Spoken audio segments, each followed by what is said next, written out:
There's 100 million farm workers. Most of them are in poverty.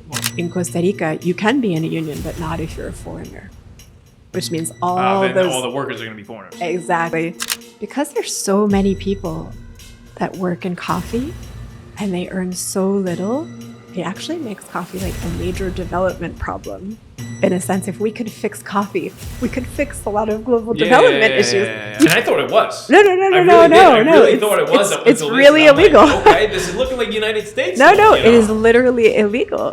Yeah, turning a blind eye and choosing to turn a blind eye on all of this, which means that you're choosing the laws that you want to enforce, and you probably only enforce them when somebody violates it who is a political enemy to you. An all-new episode. No politics. No one is talking about this. No politics.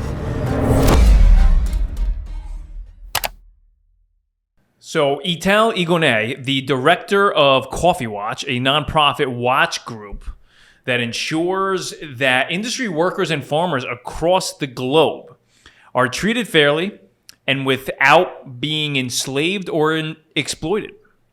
So, Etelle, walk me through kind of what's going on. Yeah. Most people have no idea what lurks in their cup of coffee. And of course, it's a delightful, delicious, important way to start your day. I cannot start my day without coffee. But I was going to ask if you wanted Starbucks or something before because it's right down here, but I'm like, My husband is the best. He makes me a little cup of oat milk latte every morning. Otherwise, I'm like a drunk, discombobulated hedgehog. He's my coffee angel. But, coffee isn't just delicious and a great way to start your day. If you regularly drink coffee, you probably are drinking child labor and modern slavery. And also nature destruction.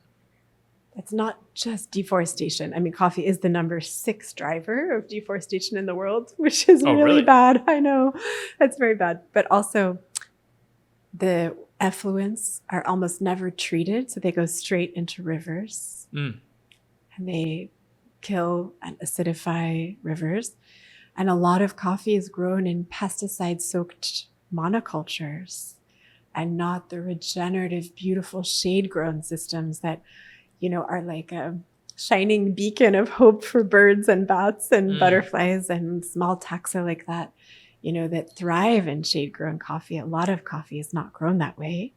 It's grown in basically monocultures that are poisoned, where it's just like death for birds and bats and insects. And what would be the point of using those chemicals? Does it like help expedite the farming process? Look, there are terrible pests that do attack coffee. Yeah. And so there are organic ways of fighting against coffee pests, just like there are chemical ways of fighting against coffee pests. But I think the real answer to your question is that humanity has become kind of addicted to pesticides. And we see that they are overused, that they're used by people who don't even really know how to read and write very well. So they don't know how to read the label. They put many times too much. They don't even know how to protect themselves. So they do it without gloves, masks, without any of the proper PPE. We see that. Oh, so it's basically like the workers are being exposed to all this. Kind of like miners in, Oh my God. Even children are exposed to agrochemicals in coffee. It's really bad for their development. This is why when you have kids plus chemicals like paraquat and glyphosate and stuff like that, it equals hazardous child labor according to the ILO. Oh, wow. So it kind of bumps the child labor up when kids are exposed to chemicals or really heavy loads or sharp objects like machetes. So yeah, there's a lot of these problems in coffee, and it doesn't have to be that way. Coffee can be as good as it tastes. It can like save the world with every cup. We could choose differently if we cared. Yeah. Well, and where are we talking like location wise? Where are the countries doing this type of practice, and like also what are kind of like the demographic of, I know you mentioned children, but of the workers too. And then also obviously like the farmers and the people that are in that supply It's interesting because I see this map right behind you. Yeah. And I mean, Brazil's the number one coffee producer in the world. They're like the titan of coffee.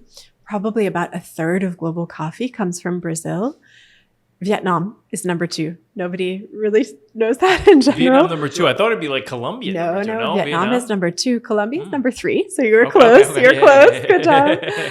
And Indonesia is number 4. And those countries together make up more than like 2/3 of global coffee, depending wow. on the year. So they're kind of the behemoths, I guess you could say, like the coffee giants. And then after that, coffee grows all over the tropics. So although a lot of other countries don't make enough volume to be considered really important for the global coffee trade, coffee can be super important for their GDP and their workforce. Like coffee is actually very important for Mexico and for Costa Rica and Rwanda. Yeah, it's an economic issue. And so you're spot on to ask about the workforce. There are about 25 million coffee farmers and about 100 million farm workers. Most of them are living in poverty. 100 million farm workers. It's a lot of souls on planet Earth that are in coffee. We think that there's about 12.5 million farms and about 25 million farmers. But especially around harvest season, you have to have pickers come in. And spraying season, you need sprayers. And actually, even year-round, people tend to need farm workers, although less than at the harvest season. That's why there's 100 million farm workers. That's a lot of people, and almost none of them earn a living income. Most of them are in poverty. Well, it's seasonal work too, right? It's for the farm workers, it can be 3 months or 6 months a year. And for the coffee farmers, it's like all year round. There's different things you have to do. Yeah. But yeah, because there's so many people that work in coffee and they earn so little, it actually makes coffee like a major development problem. In a sense, if we could fix coffee, we could fix a lot of global development issues. You can see a glass half full or glass half empty, you know?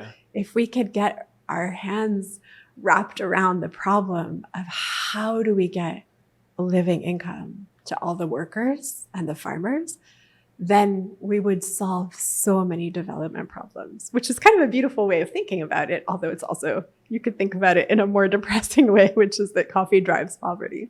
Yeah. I mean, and people are willing to pay because I mean, a matcha latte right downstairs, I mean, goes for like $8, right downstairs from the studio here. So like basically Brazil, to walk through like the process then. So Brazil, 60% of they make 60% of the coffee, about 31 to 39%. Oh, of the total world's okay. Of the total world supply. But you were just saying something that really caught my attention. So you talked about how much people pay for a latte here in the US. Did you know that if you were going to get a regular latte in a regular chain in a regular place in the US, 0.4% of that money goes to the coffee farmers? 0.4%. That's why they're so poor. We're not allocating the money to them, right? Do you know what I mean? Yeah. It's, I mean, where's the money going then?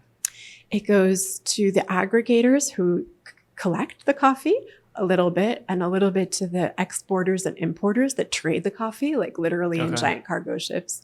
But a lot of the wholesalers? A lot of it goes to the retailers and the roasters and the cafe chains and the restaurant chains. And actually the supermarkets take a big cut too. So it's really on the tail end of the supply chain that the profits go up. And at the front end, where it's the backbreaking labor, that's where people get very little, which is maybe the opposite of how it should be. Yeah, the opposite of what you would think. But there's got to be obviously some manipulation because of companies' market hold on some of these farms. Because, I mean, you would think obviously somewhere along the line that farmers would get together and start their own little institution to try to battle against the people above them that are taking their product and marketing it up. I'm sure the farmers in like Brazil don't have the power to maybe cut companies out, but I got to think, I mean, like, for example, a small farm in Brazil, what's stopping them from selling directly to, say, Dunkin' Donuts or Starbucks? This is such a good question. I'm so glad you asked. Because when you talk about it, it really, I think, opens up people's minds to what does it mean to be a farmer, and how do you like demand better conditions and a better price and stuff. So in Vietnam, which is the number 2 coffee producing country, I think it's fair to say, a ruthless dictatorship. I mean, that's kind of how I would describe politically the situation in Vietnam. So it is totally illegal to have a farmers union and to organize farmers to demand better conditions. So that's the number 2 coffee producer of Vietnam. But China, I think, is number 13. Correct me if I'm wrong. And also totally illegal to advocate as a farmer. And yeah, I mean, 2 communist countries. Yeah, if you and I were in China, and we decided to band together for better prices, we would probably end up in jail, I think. Yeah. But actually, Colombia, which you had correctly surmised is one of the biggest coffee producing countries, the number 3 global producer. Literally, it is the most dangerous place in the world to be a union organizer or a farm worker. In Colombia? Colombia. You die. Like, you get killed. Really? Petrol's got a hold on Colombia then, huh? It's also, in a way, there's parts of Colombia that are a narco state. Yeah. It's not a country that has a super fantastic reputation for rule of law, but it's crazy in Brazil too. Most people probably don't know this who are watching your show. But if you and I were brasileiros making coffee in Minas Gerais or whatever in Brazil, because Minas is sort of the beating heart of Brazilian coffee, like half of Brazilian coffee comes from there. It is also one of the most dangerous places in the world to get together and advocate. Brazil has like the highest rates of killings for environmental activists. It's very dangerous to be a labor organizer or a human rights activist in Brazil as well. And under Temer and Bolsonaro, the coffee unions got kind of squished and they still haven't really bounced back. So you're totally right that farmers can get together and advocate for better conditions. And I would say whenever it is safe to do so, you see that they try. Yeah. They are like, this is not cool. I'm not cool with this. Change. I want change. But what happens is that over and over, you see that a lot of farmers are living in war zones like Ethiopia, or narco states like Chiapas is one of the top producing regions for coffee in Mexico. And Chiapas is 40% controlled by the cartels, 40% by Zapatistas. So yeah, it's really hard to demand better conditions in some of the coffee producing. Yeah, so I mean, obviously then you're thinking it's the government has, because also, and I'm thinking about this now, you mentioned China, I mean, with their labor practices, I mean, Vietnam, Brazil, Colombia, I mean, a lot of them have that sort of, not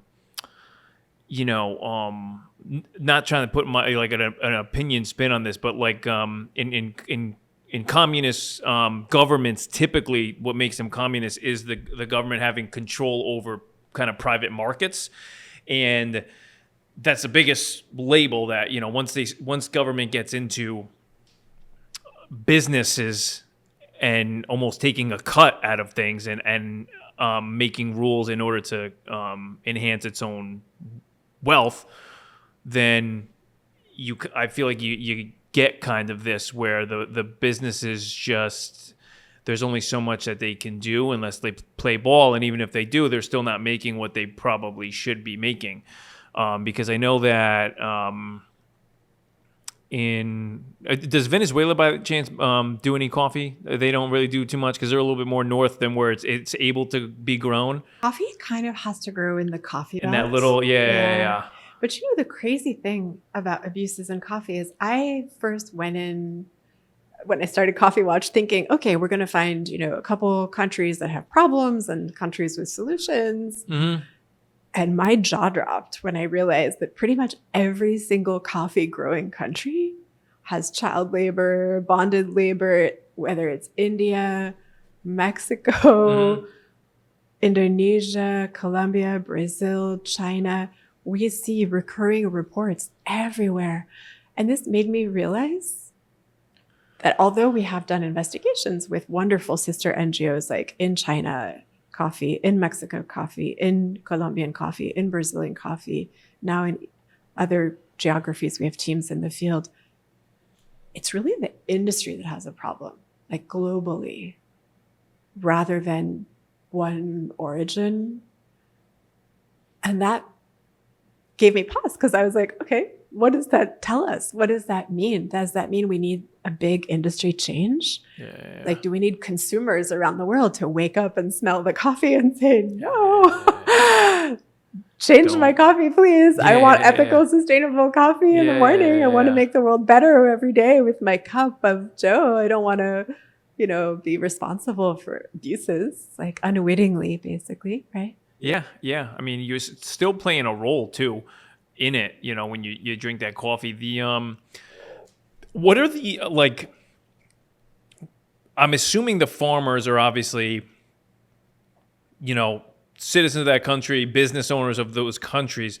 Now, who really are the laborers, the people on the farms that are pulling the coffee beans out? Are they just like the poorer citizens of each country, or are they just migrant workers that are from other countries? I mean, where are these people coming from to work on these farms? I love your questions so much. These are like my dream questions.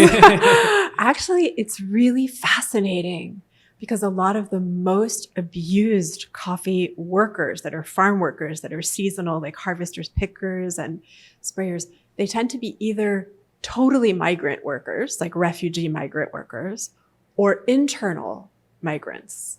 So for example, in Brazil, in these really big plantations, Brazil is almost the only coffee growing country that has many, many, many big plantations. Mostly it's small family farms around the world, but Brazil has one plantation allegedly makes more coffee than all of Bolivia. They're big plantations. Yeah, they're like crazy big.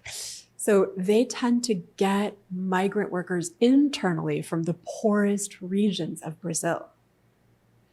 And they bring them in from quilombos, which are often areas where back in the day, slaves would run away and free themselves and like fight against the slave state from these little pockets of resistance that have today become quilombos. I mean, of course, slavery is abolished in Brazil, but the guys from the quilombos will be recruited by gatos. They're called in Brazil. We would say maybe in the US, coyotes, right? These gatos will bring the guys in, acting pretty much as human traffickers, and trap the guys in debt bondage and modern slavery often. So if you were a really poor dude from the quilombos, I'd find you, I'd be like, oh, I have a fantastic job for you, opportunity, sign here. You'd be like, cool, okay, get on a bus. And I drop you in the middle of nowhere. You don't know anyone, you have no friends, you have no family. And I tell you, surprise, surprise, you owe me $200. You're like, what? I'm like, yeah, you signed here. And if you don't pay, you're going to keep accumulating interest. And I'm going to trap you. And by the way, everything you need is from a very expensive little store that kind of belongs to either the plantation owner or someone close to them. Okay. And you don't have the ability to go anywhere else to buy your necessities.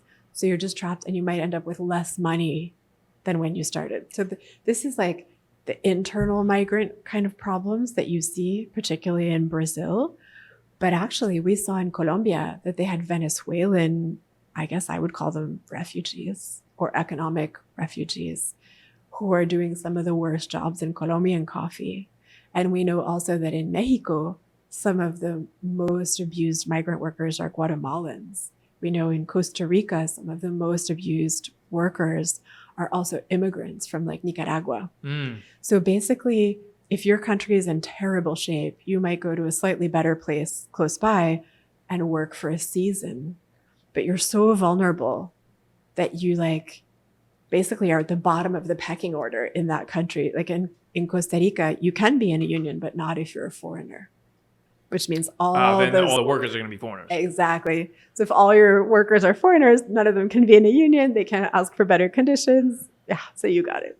So there's a lot of migration in coffee. Yeah, because you get the cheap labor with little rights. I can't like sit on like a moral pedestal either and say about these countries too, because the United States, with the migration into the United States, it's all backed behind people trying to get cheap labor for mainly construction jobs. Can I tell you a crazy thing about American migration and coffee? Yeah. A lot of people who come from Central America to the US were coffee farmers. But their coffee collapsed when they got hit by pests and really bad droughts. And so they just went bust because they were already so poor. They had these razor thin margins. And then they migrate to America. So in a way, the migration problem in the US is often also a coffee problem. Isn't that crazy? Oh, wow. That is. I know. People from Mexico, from Guatemala, from Nicaragua, from Honduras, from Colombia. It's crazy. I didn't realize that until I read all these articles and studies and Yeah, well, also too, I mean, the thing is, if I'm an alien from space and I come to the world and I speak English, can understand language, I look at laws and I would look at what people say about worker exploitation, and I would say, well, that doesn't sound true because look at all these laws that I've researched. The United States has a lot of laws about illegal immigrants working, under the books.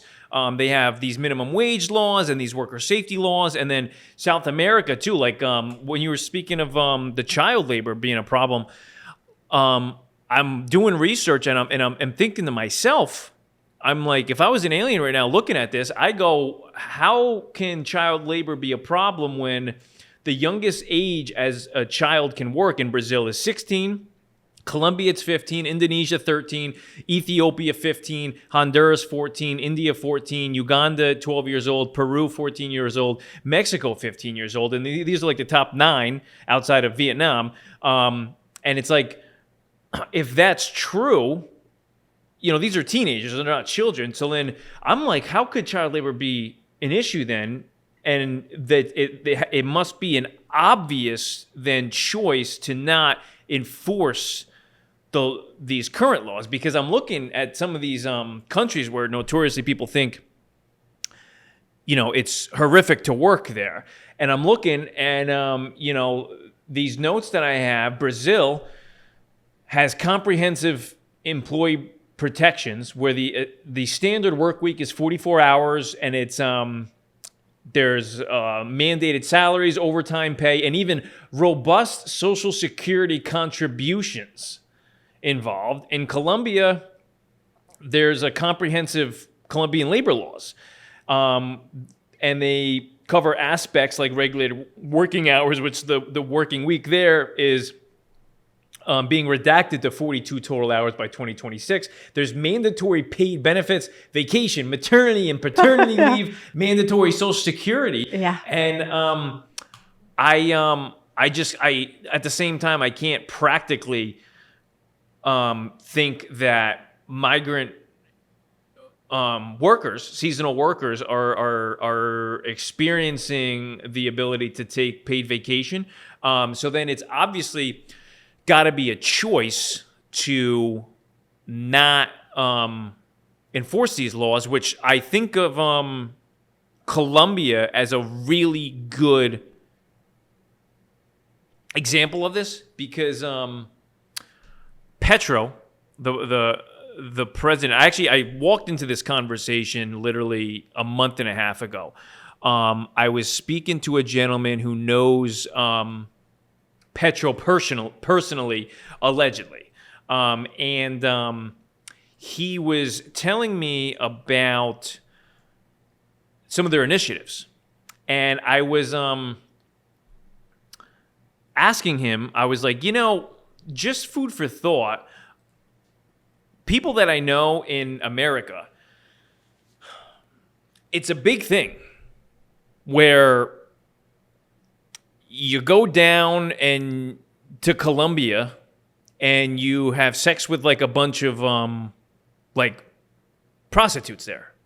And you spend a weekend down there and they have this sex trafficking, real sex trafficking issue down there.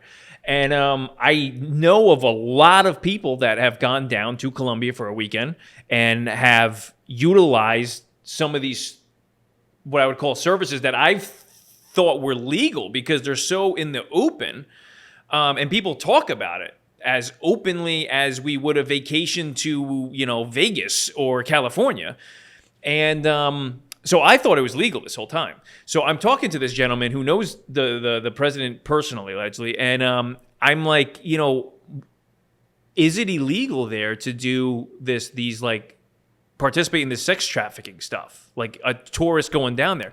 And he got like offended, and he was like, no, it's not legal. It's highly illegal. You face big fines and you can go to jail. A lot of people who come down to do it never get back on the plane to go home and blah, blah, blah, blah, blah. And I'm believing him. But then I'm thinking about like the people that I know that have gone down there and come back and it's fine. And I'm thinking, well, so you have all of these laws in place. And the guy said that this is Petro's like number one issue he's trying to tackle, which to me just like goes in one ear and out the other, because clearly I have evidence of people of doing this, but yet, and it is against the law, but it's being so in the open because tourists only go into like Medellin and Bogota, like the prize places they stay, that is clearly in the open, and yet all this is going on and no one's doing anything about it. So when I do these researches and I find this, the child labor laws, and I look at all this and I'm like, there just must be a blunt, intentional, turning a blind eye. Yeah, turning a blind eye and choosing to turn a blind eye on all of this, which means that you're choosing the laws that you want to enforce, and you probably only enforce them when somebody violates it who is a political enemy to you, which is just a shame. And then I think like, okay, what can be done then for these poor child workers if it's already against the law? Because in America, a lot of times people spend years and years and a lot of money trying to lobby to get things passed to become law. But then if there's no enforcement of the law, then there's really no law in the first place. So like from your point of view, knowing that a lot of this is already against the law, I mean, really, what are your thoughts of like being able to tackle this issue to really stop it? Is it a consumer thing where we need to like go down there, record children slaving in these farms and jam it down the throats of Americans to be like, this is where your coffee bean is coming from, you need to make a change? I mean, what do you think? So you are absolutely right that child labor and forced labor, bonded labor are not legal like anywhere. And I thought it was. No. I really thought it was up until this. It's really illegal. Like, okay, this is looking like United States laws, No, it is literally illegal in most places in the world to have children do the kind of work that they routinely do in coffee. And I think we could say people are just turning a blind eye. We could say some of the producer governments are not necessarily failed states, but troubled states and lack the wherewithal to do meaningful, good law enforcement. But we could also say that the lack of consumer pressure means the industry is also turning a blind eye. So you have the government turning a blind eye, industry turning a blind eye. The net result is two blind eyes, and consumers don't know and they don't put pressure, and therefore nobody really does that much. So I'll give you just a couple examples of what I mean. The Brazilian government literally does go and free people who were in modern slavery in these coffee plantations. Oh, they do? They do. And so much so that there have been more than 3,700 slaves freed in coffee in the last couple of years. And we think that coffee made up like 11% of the slave freeing raids that the fiscalização, the Brazilian labor inspectors, were doing. But the Brazilian inspectors have only inspected about 0.1% of Brazilian coffee farms. Oh, holy shit. So that's massive. We could do the math. 3,700 people have been freed from essentially modern slavery in Brazilian coffee farms. It's one of the top drivers of slavery in Brazil. if not maybe the top. Hard to tell. But we've only visited 0.1%. So if we visited 1% or 10% of the farms, Yeah, if you do the math. would we find 300,000 slaves? 3,000? 30? You know, we will never know because this is in the realm of the hypothetical. But clearly what this says to us is that the governments in producer countries are trying to do something, but it is grossly inadequate to deal with the magnitude of the problem. And so that's like, Brazil's not a failed state. It's a very successful country in many ways. And it's not a really poor country. But let's talk about a very poor country that's sort of connected iconically with coffee, because Ethiopia is actually the birthplace of coffee, right?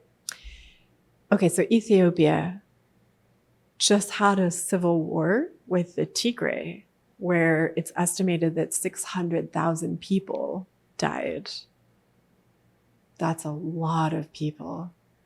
It's kind of a tentative, tenuous peace right now between Ethiopia and the Tigray region, but there's also unrest with the Oromo. Basically, I would say there's maybe like 3 semi-quasi-civil war type situations in Ethiopia right now. And it's one of the least functional, poorest countries in its region. And so law enforcement around child labor there is de minimis. And the best study we know of that was done by these university chaps that are like, some of them of Ethiopian origin, but they're all in these Scandinavian universities. They went and studied child labor in Ethiopian coffee. They found that 91% of coffee farming families were using child labor. Oh, shit. Jesus. That means you have to be turning 2 blind eyes completely. And so exactly what you said, this is like on purpose that you are turning a blind eye. Do you not think it's a problem? Do you not have the money to hire people to go fix this? But I think fundamentally the reason we have all this child labor is because the price of coffee is so low that the parents are kind of close to starving. A lot of farmers are in food insecure situations.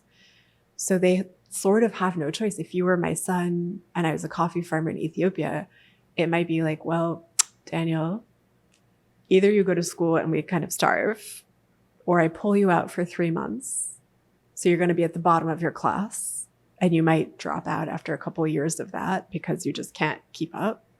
But at least we're not going to go hungry.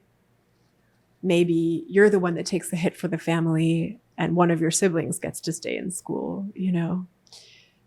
But yeah, a lot of parents don't feel they have the choice because they're so poor. So in a way, the industry is kind of creating the conditions for the crimes to happen at scale by paying so little for the coffee farmers and farm workers.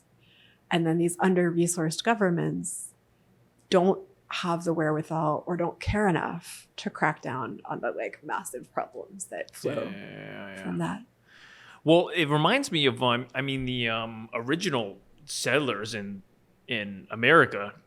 I should say like the Europeans coming to America and starting to settle and starting to create, start their own kind of cultures and whatnot, but also bringing some of European culture too. When they started harvesting, the reason that we have summers between school, last day of school and then between the first day of school, that was because we needed the children to help on the farms. And they were able to come up with that good system, which was everybody's off between the harvesting season. So it's all hands on deck because we need all hands on deck. It doesn't sound like there's that, they don't have that hand on their own people in a way that they can make all that happen. Because if they did work together like that and had the whole system to come together, where come harvesting season for coffee, all hands on deck, and then once that's over, then we shift to whatever we choose to shift to. That could be a start, but is that ever? Do you ever see any type of progress with that in Ethiopia? So Ethiopia is not the only coffee producing country. We found a report that said that 74% of Colombian coffee farming families use kids. 64%, we think, in Honduras. I could go on and on. Yeah. But like, I think there's so many different kinds of solutions to child labor in coffee. It's never going to be a silver bullet. It's going to be silver buckshot. So, you know, one solution would be a living income price. There actually was a stabilized price of coffee thanks to the International Coffee Agreement for like well over a decade. And the middle class in Vietnam and Colombia was partly built off of that. And then that system collapsed. And then since then, the price has been really volatile and often very low. But so we could go back and have a kind of a stabilized global price of coffee where you have a floor under which the price cannot fall, but then above that, it can fluctuate according to the market trading.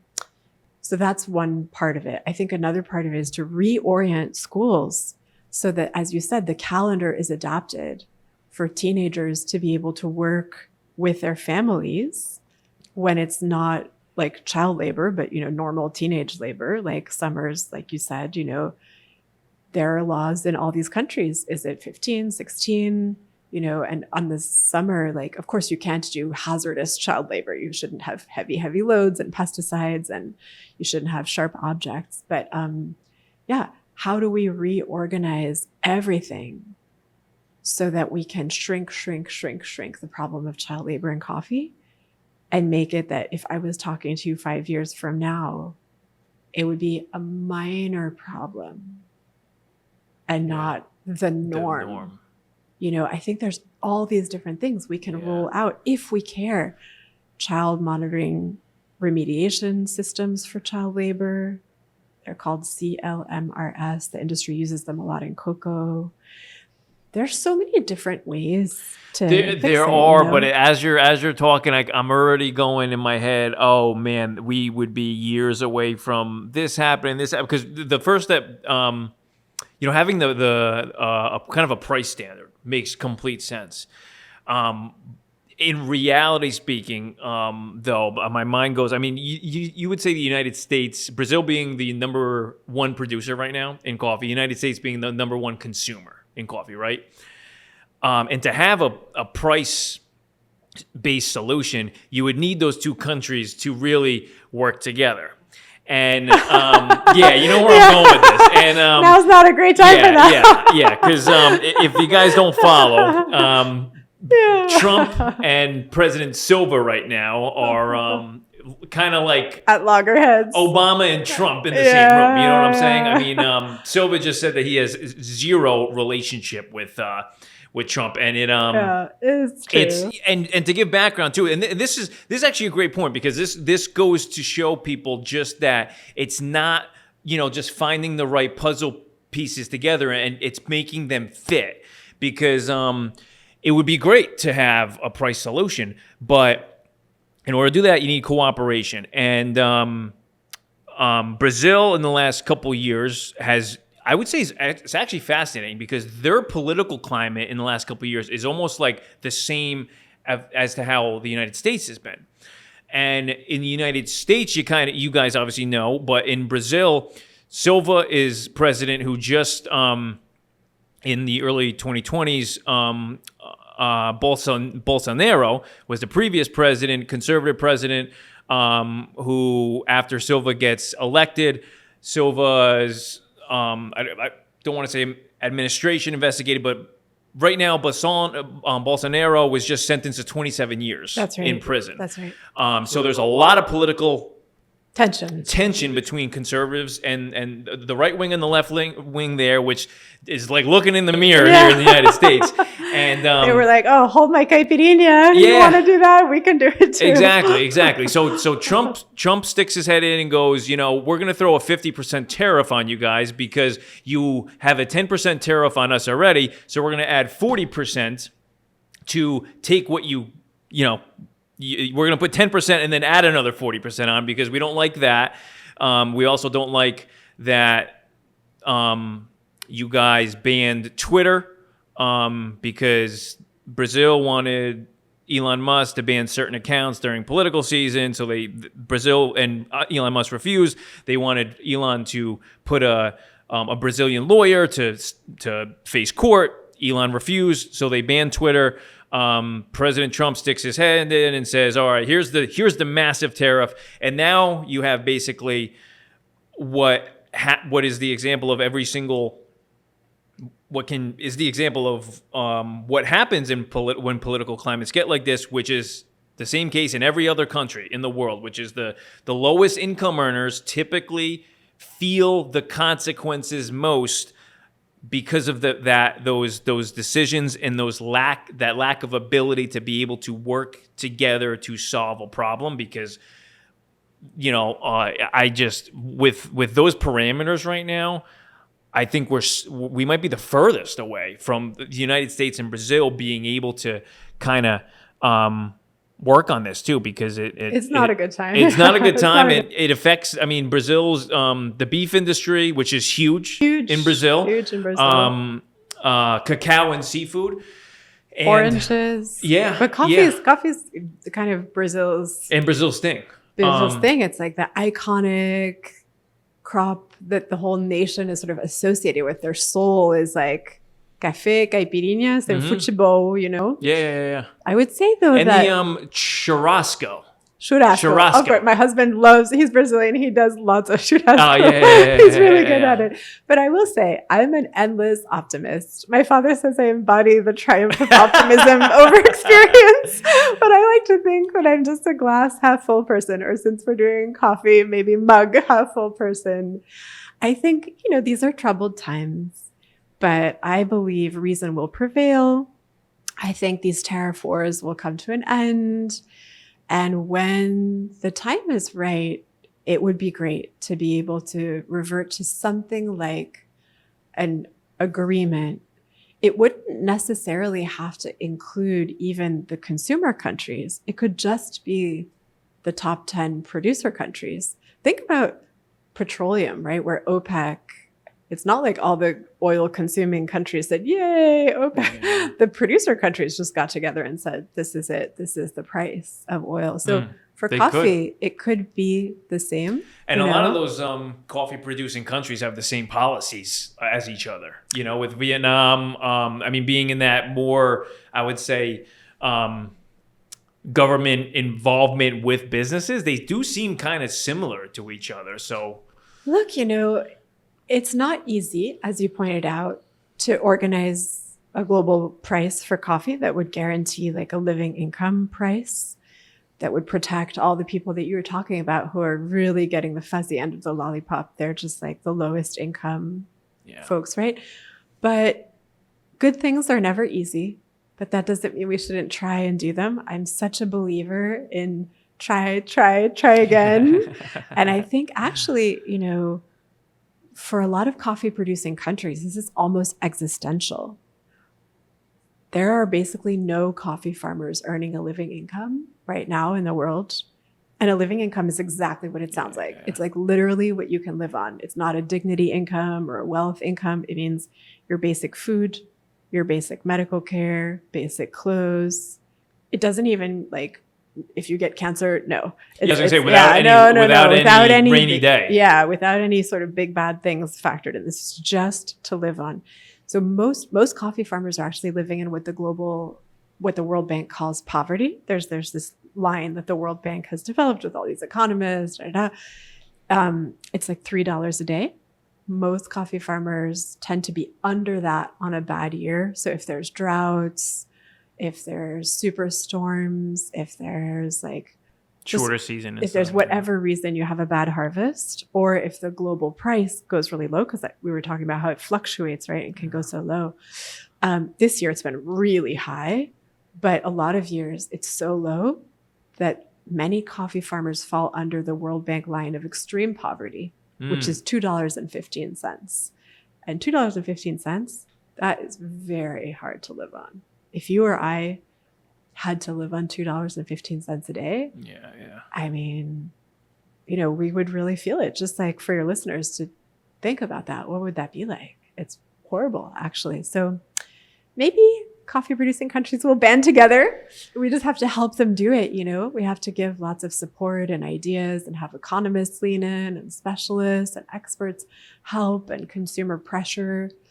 Yeah. Yeah. I mean, I that's definitely the optimist side. I mean, the more issues I talk on things, the more I just, there's not, I used to ask people the question, if you had, is this an issue that we can solve with unlimited money overnight?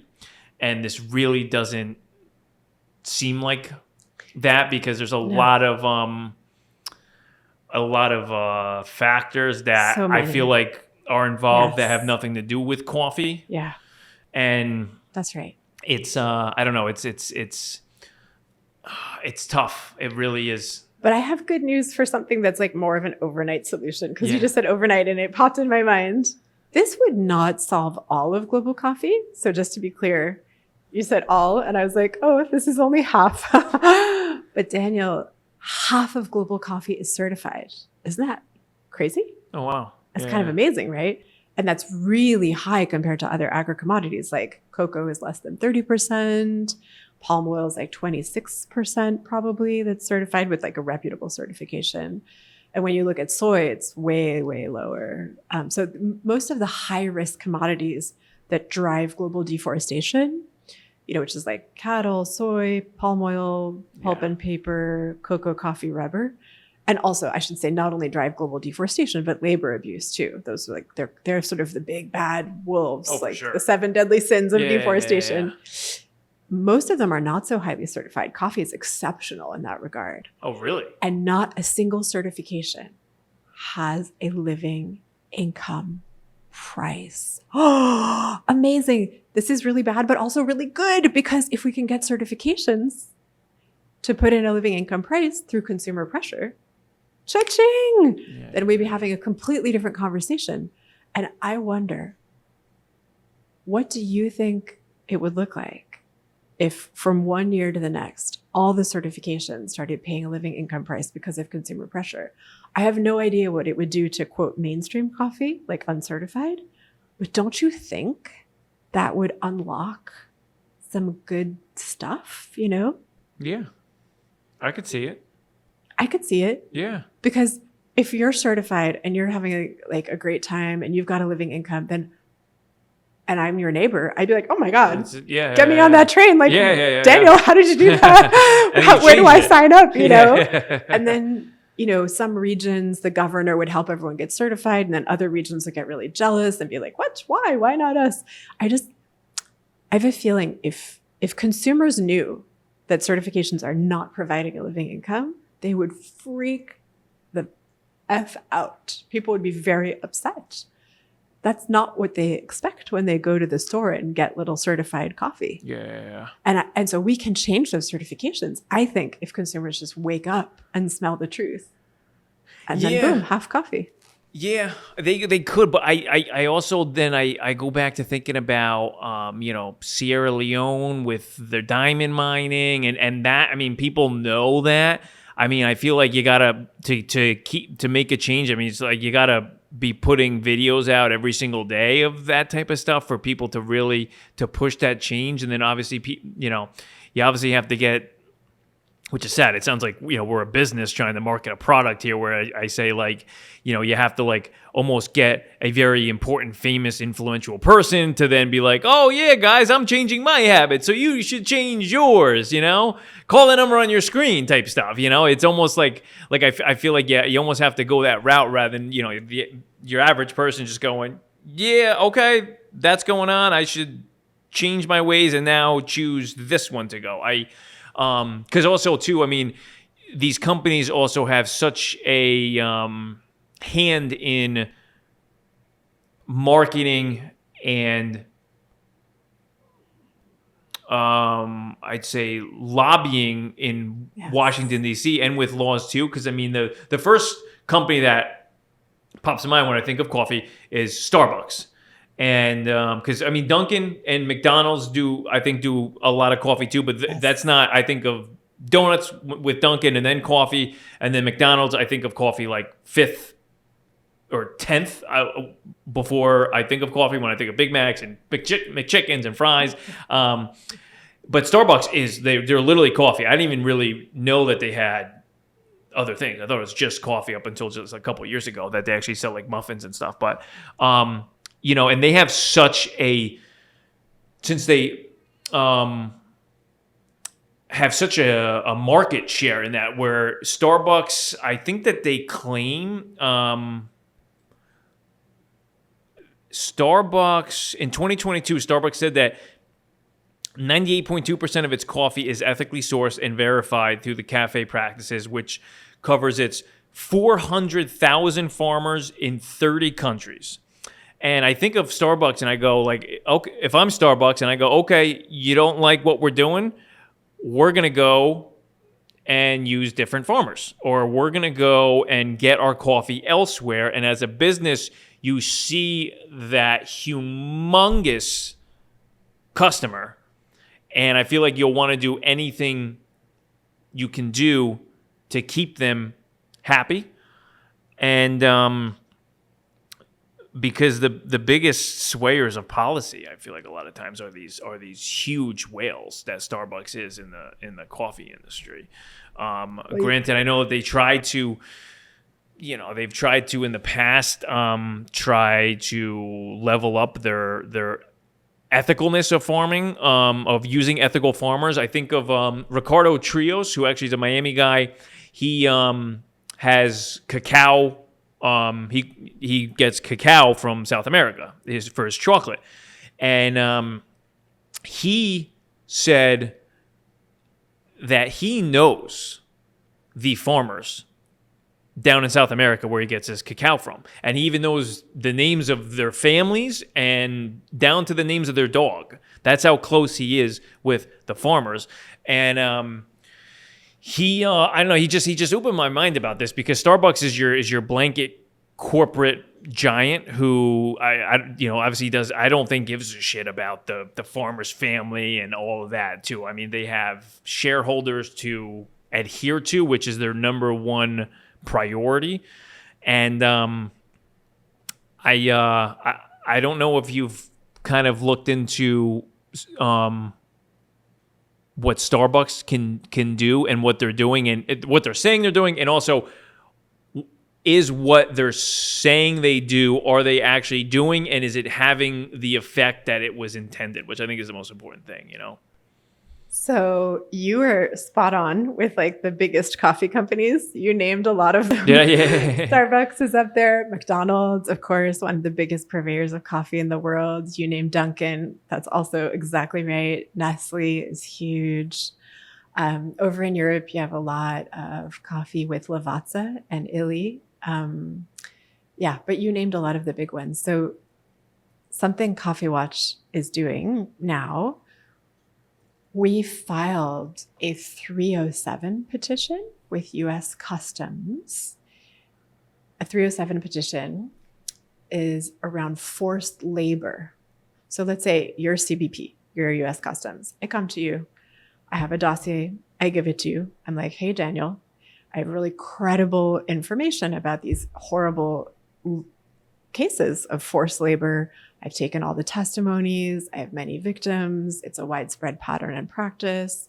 Oh, was that the one in April of 2025 this year? Yeah. Let me read that.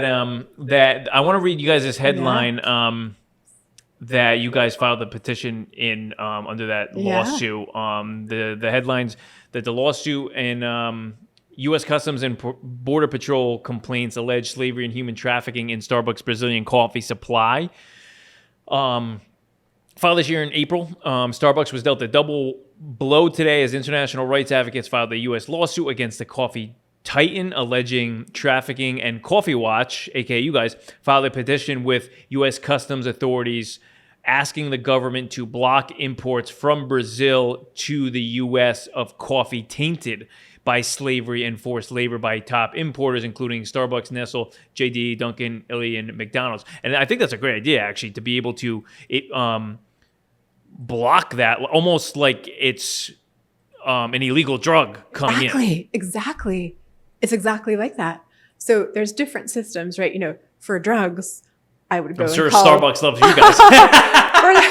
If it was drugs, I would call like DEA, obviously. But for forced labor, it's almost exact parallel, right?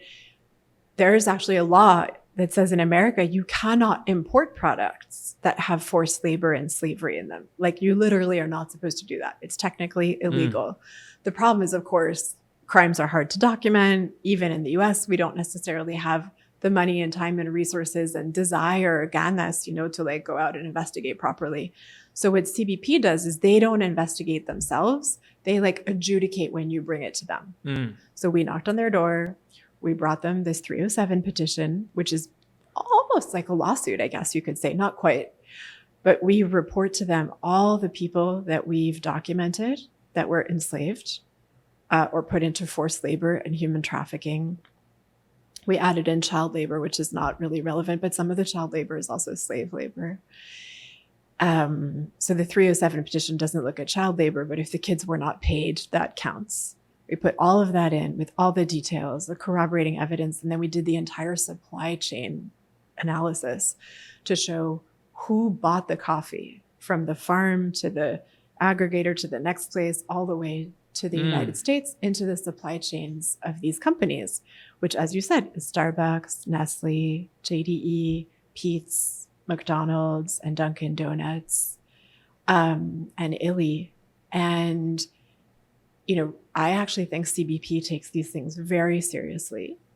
If you don't do a good job and your information is garbage, they will obviously throw it out, which is the right thing to do. But if you do your job and you present excellent information, which I think we did, then CBP literally checks everything you've done and they will find in your favor if it was all truthful and accurate. Then what happens is they issue something called a withhold release order. That means they block the product. They have a whole dashboard of all the things that they've blocked. They've blocked palm oil. They've blocked rubber. They've blocked so many things. They've never blocked coffee before. But I think this may be the first time that they block a huge amount of coffee. Oh, wow. Yeah. I mean, it's looking like it. I think we're going to get a WRO because I literally believe that everything that we wrote is truthful, accurate, and important. And more than that, I think what we showed is just the tip of the iceberg. Like there's so much more than what we found. And Starbucks' beans are in that. So the beans that go from these farms that have modern slavery, forced labor, bonded labor, human trafficking. In Brazil. We documented how they went into Cochupe supply chain. Cochupe is like the biggest Brazilian coffee company. And then they went on from Cochupe to Starbucks, Nestle, McDonald's, et cetera. We believe.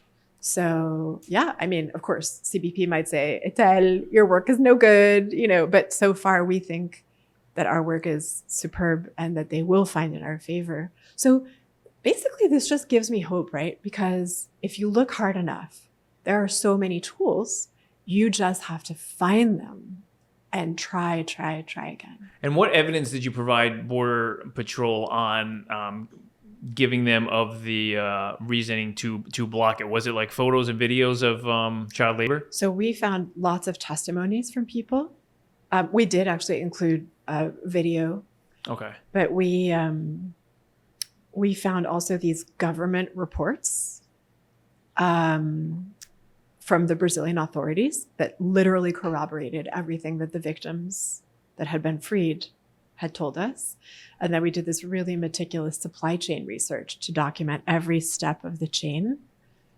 So yeah, it's actually quite hard. It's harder than it sounds to do this, which is maybe why nobody has done it I've before. done some similar stuff with some projects, and I mean it's a lot of work. It's a lot of work. It's a lot of work. Did you ever ask Starbucks for a comment on any of this to see what they say? So we actually asked through the Business and Human Rights Research Center, which very kindly leaned in and sent our reports to all the companies that we named for responses. And actually, we found abuses in Starbucks and Nestle's coffee supply chains in China, we think. We wrote a whole report about it called Ghost Farms and Coffee Laundering, including certified coffee. And then the companies wrote a response. We wrote a report with wonderful ally NGOs in Mexico called Opacity, and exploitation, about problems in the supply chains of major coffee companies. Actually, almost all the coffee companies responded.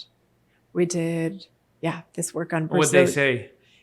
In general, companies have responded to our work on China, on Mexico, on Colombia, on Brazil, on hostile lobbying that they did to try to kill good laws in Europe. And for the most part, they say, oh, that's not us. We didn't do it knowingly. This was part of our supply chain maybe, but it's not anymore, or we're cutting them from our supply chain, or these are bad apples. Basically, nobody has said that any of our information is wrong. And you gave this, and does Starbucks have access to the evidence? Oh, our reports are online. We have sent them. We try to do these investigations and reports, and I guess you could call it quasi-litigation with U.S. Customs, with CBP. Not because I hate the coffee industry and want them to fail. I actually love coffee. I drink it every day. I cannot live without coffee. And I want the coffee industry to become beautiful. I want the coffee industry to be its best self. I believe that with enough pressure, all these coffee companies can change. They could pay a living income. They could have kids go to school coffee. We could have gender equality coffee instead of inequality. We could have regenerative agroforestry that's healing ecosystems. Why are we doing pesticide-soaked monoculture with deforestation? Coffee is the number 6 driver of deforestation in the world. That doesn't have to be that way at all. We already know there's amazing coffee in the world that's ethical, that's sustainable, that's healing broken lands, bringing back trees into agroforests, this shade-grown coffee where you mix trees with the coffee. It's beautiful. It's literally 6 or 7 times more carbon and 18 to 19 times more biodiversity. That's beautiful. Let's do that. Let's pop the champagne, or maybe have a coffee party, a coffee margarita. Espresso martini. Espresso martini. I'm interested in this because I'm wondering. I mean, Starbucks obviously trying to get away from it. And probably distance itself. Oh, well, they probably try to make it very general, to where you can't pinpoint the actual turning point where Starbucks takes the exact beans that you've been tracking. I'm gonna see. I'm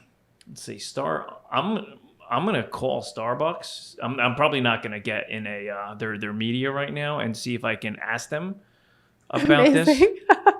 That would be so cool.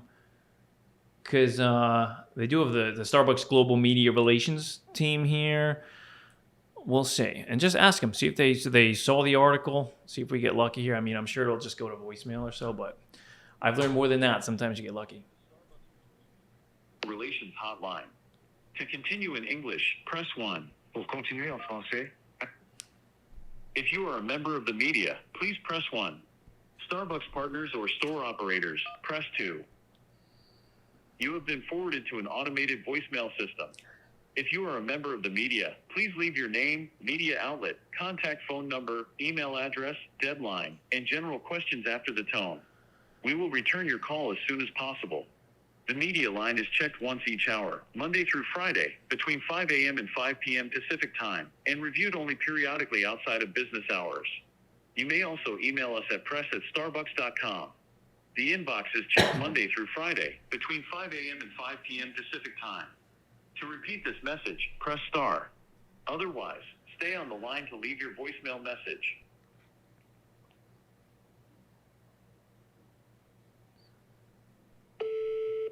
Hi, Starbucks. My name is Daniel Tintel. I'm a podcast host and YouTuber, host of the No Politics podcast, and I'm just calling to get a comment regarding the lawsuit that was filed in the U.S. by international rights advocates. And I want to get a comment as Coffee Watch, the international watchdog of the coffee industry regarding the treatment of industry workers, filed a petition with U.S. custom authorities asking the government to block imports of your coffee beans from Brazil into the United States that were tainted by slavery and forced labor. And I just wanted to get a comment from you guys to see if, A, what your thoughts were on that petition, and B, what your thoughts were on the evidence that was produced and given to you by Coffee Watch regarding the farms in Brazil that the coffee beans allegedly were farmed from and were Been saved and will be delivered shortly. Thank you. I should have been for quicker calling. than that. Goodbye. But they got the point, I I think. think we got the point. You know? Yeah. I will follow back up with them too. To Please see because do. they say they Please check do. it every once in a Please do. once I think an it's hour. amazing that you do this, Daniel, I mean- because my feeling is that actually there are kind, good-hearted people in all these big coffee companies. And one reason why the companies have been turning a blind eye, like we were also talking about producer governments and consumer governments, I guess, too. I think it's because they don't feel pressure. And as soon as pressure manifests, you can tell companies change, they get better, governments change. You know, the bright spotlight of media attention makes an enormous difference. It focuses the mind and it gives good people inside the company like almost an excuse to do the right thing. Do you know what I mean? Yeah, it does. It's also just a little disappointing that that people do things because their hand is to make change because their hand was forced to do so economically rather than them taking the free will to choose to do the right thing themselves. I That think is that's true. what's most That is true. disappointing. That is true. I will say though, I think that a lot of coffee companies that kind of want to be ethical, that are like on the smaller side, they might double down on a certification because they don't really understand how good or bad or incomplete a certification is. So for example, if you have a small coffee company that's like, I want to be super sustainable, I'm going to get organic coffee only. I would say, okay, well, so bravo that you did that. But also organic coffee doesn't look at deforestation. It doesn't look at whether your coffee was grown in a monoculture system or in an agroforest system. It doesn't guarantee a living income. By and large, it doesn't really do very much to police like child labor and bonded labor and abuse against workers, even like rape and SGBV, women workers being exploited by supervisors. Oh, for sure. And so, it's as if like you told me, Etelle, please do the ABC with me. And I was like, A, B, C, Z. You'd say, you don't know the alphabet. That's not the alphabet. That's very incomplete. Yeah. And I'd be like, but I got A, B, and C and C. And he'd be like, yes, but like, where's the rest of the alphabet? I think a lot of coffee companies haven't clocked that the certifications that they've been relying on for so long are super incomplete because none of them pays a living income. So maybe we could say there are some companies that only do the right thing because their arm gets twisted into it, But I also think maybe there are a lot of coffee companies out there. And also like hotels that serve coffee, restaurants that serve coffee, like universities or office buildings. Like there's, not just coffee shops that serve coffee. It's like everyone in the world drinks coffee, right? Yeah, literally. But maybe there are hotels and restaurants and universities and offices and coffee shops that if they knew the truth about what real good coffee looks like truly ethical, sustainable coffee, they would ask their certifications for more. They would be like, you cannot just do A, B, C, and Z. You've got to do the whole entire thing. damn alphabet. Please sing it completely. Yeah, because they only market A, B, and C that they do, Yeah. But I mean, I'm the mom of a toddler. I often am so tired and discombobulated when I'm grocery shopping.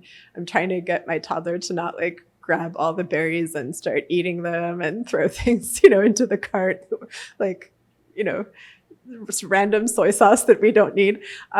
My toddler loves grocery shopping, but he's very active and he never stops moving. So when I'm shopping, I often don't have the time to sit and like read every label.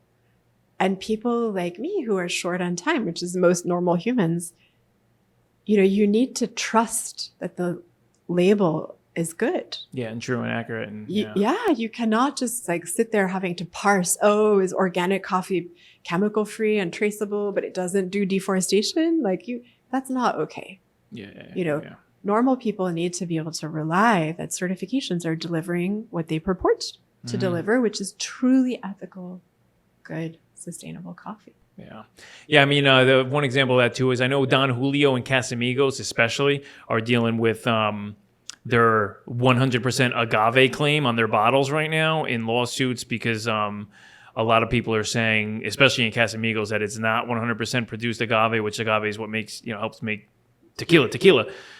And you have these huge brands that are stating 100% agave on the bottles. And then because Casamigos came out and it's like drinking birthday cake, everyone's like, whoa, that's not real tequila, and then it throws a wrench into every other label that you've ever looked at before because you're like, wait a second, if they've been pushing this down our throat this whole time, I mean, what about everything else? Like when McDonald's finally came out and said, we're finally using, they marketed an all new real chicken. It was like, what the fuck? Yeah. It was like, what have you been using beforehand? What is that? You know what I'm saying? It was like, it's Jesus. Disturbing, right? Yeah. Very, very disturbing. But I think this is fixable, isn't it? Because if you just tell people the truth long enough and hard enough and they wake up and smell the coffee and the problems with the coffee, then people will demand better. And that, I think, will shift the needle. And not just people, but companies will demand better, Yeah. No, I mean, you're right with that. And hopefully that's, hopefully that's a shift we can make. And I appreciate you coming on, Etelle. I appreciate it so much. Me too. I'll be looking forward to that update on the lawsuit, you know, and hopefully I'll let you know if Starbucks responds. That's really interesting because that'll be the first of its kind. I could see that causing a big adjustment that Starbucks and these big conglomerates will have to make in the future to ensure, because that's something they've never considered to happen to them too. So keep me in touch with that. And Etelle, just for people to know about Coffee Watch, where can people kind of find you guys there? It's so simple. It's just coffeewatch.org. And then when you go to the bottom of coffeewatch.org, all of our social media is there. You can just click on whatever floats your boat. Are you on Blue Sky or Twitter or Facebook or Insta or LinkedIn or whatever? We're on all of those. You just click at the bottom of the page. You'll see all of that. And there's our newsletter. Okay. Yeah. And so it's all just like a one-stop shop. And we even have also one page where you can click just to find out how do you buy ethical coffee, no matter where you are. We give you guidance. We don't recommend necessarily specific companies because it changes so much. Are you in Alaska, Florida, the UK, Canada, Mexico? It really varies from place to place, but we give as much guidance as we thought we could put into one place to help people to buy ethical coffee and all the other good things you can do to be a ninja for sustainable coffee. Yeah. Well, that sounds good. Thanks so much, Etelle. We'll see you down the road then, okay? Yeah, wonderful to be here. Thank you so much for having me on your show. Of course.